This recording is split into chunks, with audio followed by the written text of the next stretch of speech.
Hi students, in this video we are going to discuss the basic concepts of kinematics, generally which we are going to see in our 8th and as well as 9th class textbooks, either in CBSE curriculum or ICSE curriculum or SCERT curriculum. Generally we have the concept of kinematics. Now we will discuss what is meaning of kinematics. Before going to discuss the concept of the kinematics, we should come to know what is meaning of mechanics. Mechanics is, for example purpose, you see one of that example, here a road is there like this. Here a road, this is a road. On this road you are moving on your bicycle. Whenever you reach the point A, we should apply little amount of the force for your motion. Whenever you want to reach B from A to B, no need to apply the force, but the body is in motion. If you want to reach from B to C, you have to apply more amount of the force. Motion is very less. Whenever you want to see from C to D, point C to point D, here less amount of the force is required, but motion will be more. Sometimes whenever you comes to this position D and you applied the brakes, at this case force is not there, motion also not there. If you consider the example at A, both force and motion is there. In the case of AB, force is not there, motion of the particle is existed. Here come to this position, no force, body is at rest. Here we studied the motion of object with respect to force. Motion of object with respect to force. Here motion of object without expecting the force, without regarding the force. Here in this rest position of the body with respect to force. Here totally 3 cases are arised. In the first case we studied the motion of object with reference to force. In the next case we studied the motion of object without reference of force, without reference of force. In the third case, the body is at static position. That means though the force is existed, the body is at rest position.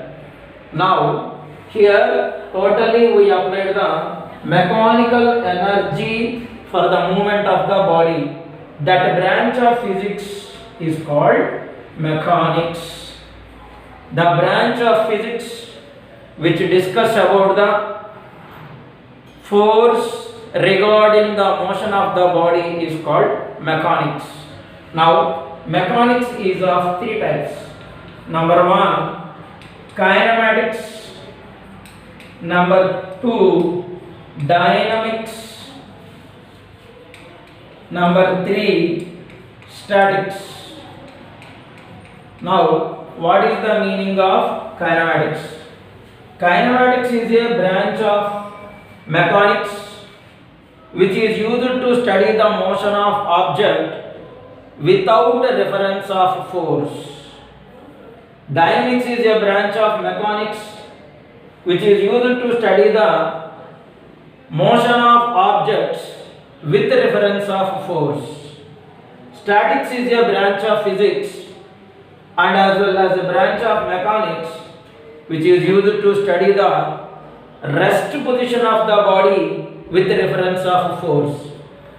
Why it is rest position? The word statica means rest position. Let us discuss some more important terminology that what we are using in kinematics.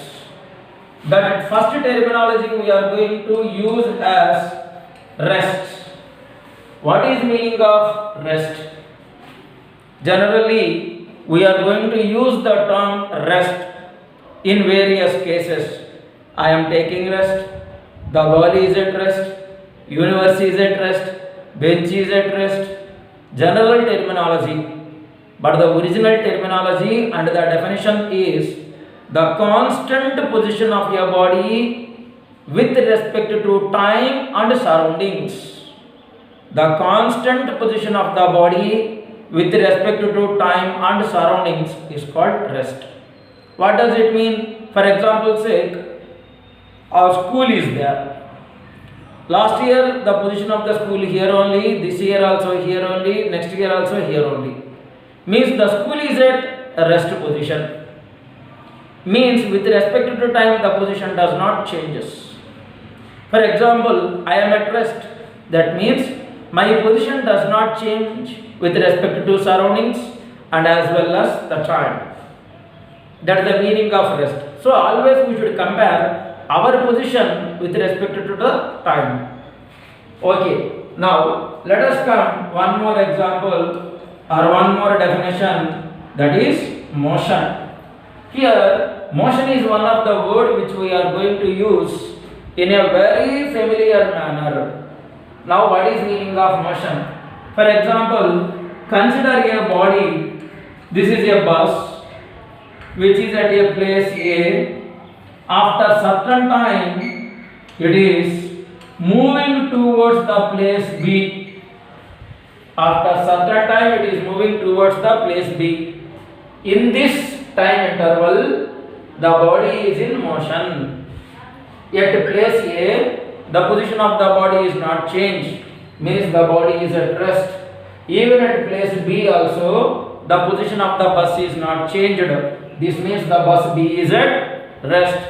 Meanwhile, in between A and B, the bus is in motion. That is, the position of the bus changes with respect to surroundings and as well as time interval. Now, the body is said to be in motion.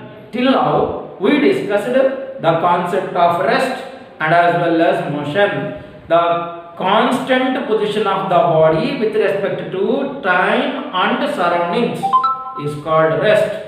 Variable position of the body with respect to time and surroundings is called motion. In the case of motion, if the body is started at A, now this point is called starting point, and where it is ends its motion is called terminal point. Starting point and as well as terminal point. In between the position A and as well as B, the body is said to be in motion. There are different kinds of the motion is there. They are motion in one dimension, motion in two dimension, motion in three dimension.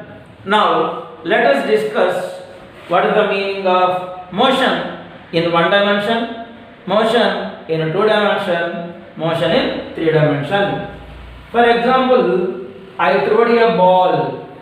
Now the ball always moves in a straight line. Here I throw the ball. Now the ball always moves in a straight line. Means the ball is moving in only one direction. Such kind of the motion of objects is said to be motion in one direction. If we consider this is an arrow, if you throw the or if you bow the arrow moves in a straight line. Now such kind of the motion also is said to be in uniform motion or otherwise motion in one dimension.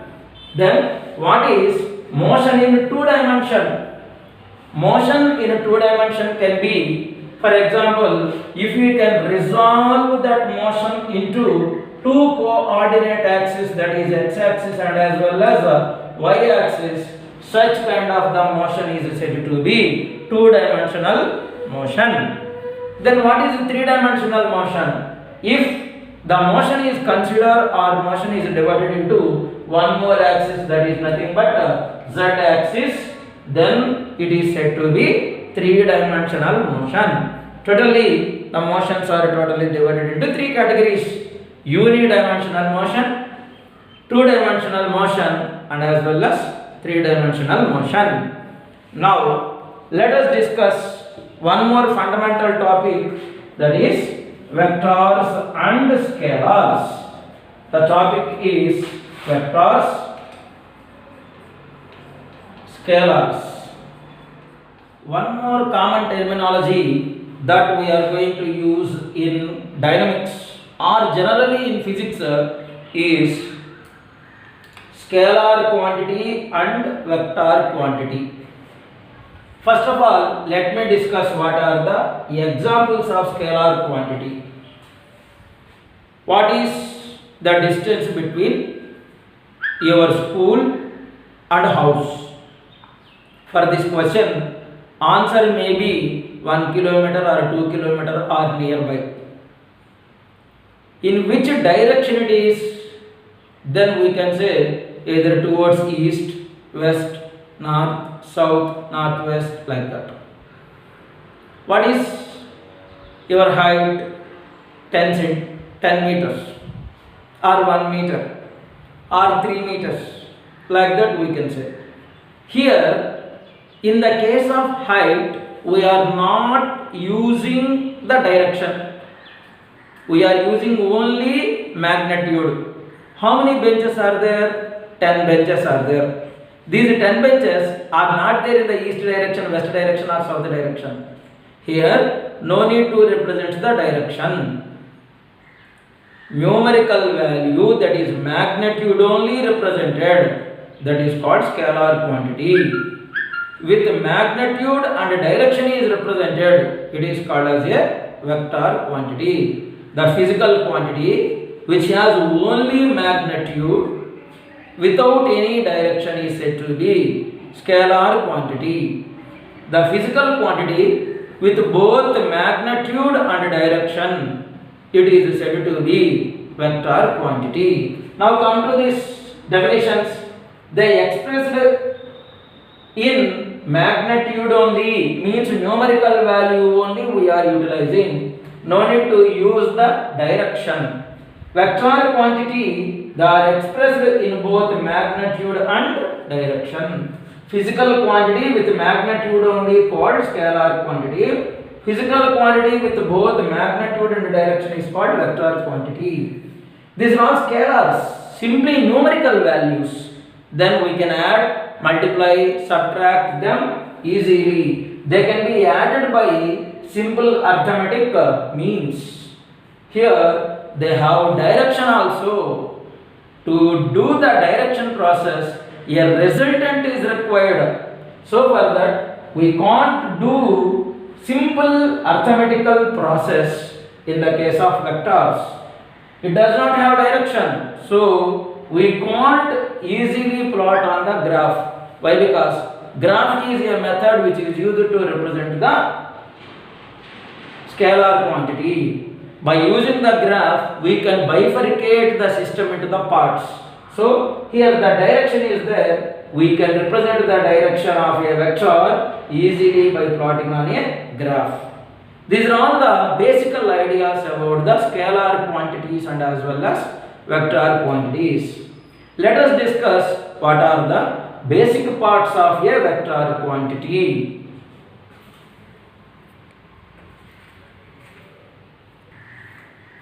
Now, we will come to know how to represent a vector. As we already said, vector always shows the direction. Whatever it may be the direction. For example, say, I walked a distance of 3 kilometers in east direction. That we can say. How to represent? From the starting point onwards, if you divided that one into the form of graph, I walked a distance of 4 kilometers in east direction. From the starting point towards a particular direction, we walked a distance of 4 kilometers. Means here we are showing both the magnitude and direction. And one more example we can say like this. In the TV, while showing the cyclone effects, they will show us that the cyclone is situated at a distance of, for example, say 15,000 kilometers distance in the northwest direction. In a particular direction, they use it to express. What does it mean? They are showing both the magnitude and as well as direction. For example, say if you consider east, west, north, south. My house is located at a distance of 5 kilometers. 5 kilometers in northwest direction from the school. Northwest direction from the school. See here, we are using magnitude and at the same time direction. So it is said to be represented as a vector quantity. If you observe these all the examples, here a starting point is there. That starting point we are calling as tail. In what direction we are moving, that is called head. So a vector can be considered as 2 points minimum, tail and head.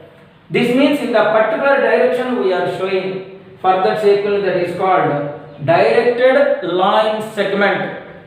Vector is a directed line segment.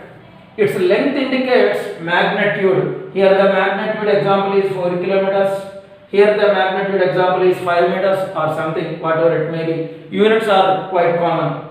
The arrow indicate in what direction it is moving. Here in this example the direction is towards east. In this direction the direction is towards northwest. So these are all the basic information about a vector quantity.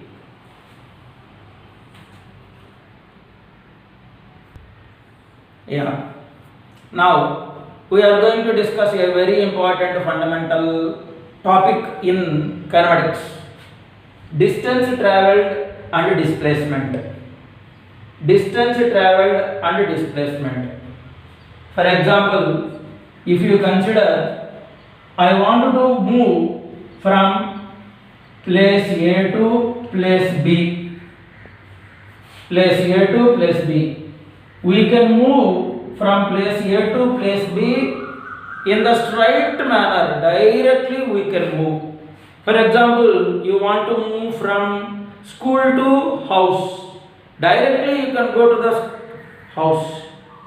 Or otherwise, you can move in a zigzag manner into that street, this street, in one more street, like that. This means here the next path we are going to cover, it may be like this, or we can travel like this. In a different directions we can travel. But whatever it may be the direction, the initial point and terminal points are same. For example, if you consider a train is there, the train is started at Vizag. For example, the train is Godavari. It is started at Vizag and then it is came to, after crossing Rajahmundry, it is came to Vijayawada. From Vijayawada onwards again it is moves towards Hyderabad. See here, if in this case it is travelled in a long distance. What is that long distance? Vizag to Vijayawada and Vijayawada to Hyderabad it is came. If it is want to move in a shortcut form, it will travel like this. Means here two types of the paths we can observe. One is the shortest and direct path. Another one is the longest path. Everybody can travel in between the initial and terminal points in two methods. One is the shortest path, another one is the longest path. If you observe here, the length of the path covered by the body in certain interval of time. Length of the path means total length of the path. Total length of the path is called as distance traveled. Then what is displacement? Shortest distance covered by the body. See here, the shortest distance is AB. For example, here the shortest distance is directly from Vizag to Hyderabad. Then what is the longest distance? Vizag to Vijayawada and Vijayawada to Hyderabad. So, distance traveled is nothing but longest path covered by the body during its journey. Then shortest path during its journey is called displacement. See, it is a scalar quantity. Why? Because in which direction the object is moving, we are unable to understand. Whereas well as in the case of displacement, in what direction, exact direction with the exact magnitude that we can give in. So, displacement is a vector quantity. Both of them are length only. So, for that, CGS unit of length, that is nothing but CGS unit of distance travel is centimeter. MKS unit is meter. Whereas well as CGS unit of displacement is also centimeter and MKS unit is also meter. Generally, we are going to represent both either distance traveled or displacement by using a letter either D or S. In the next video, we are going to discuss about the graphical representations and as well as the problematic part that present on distance traveled and displacement. Thank you.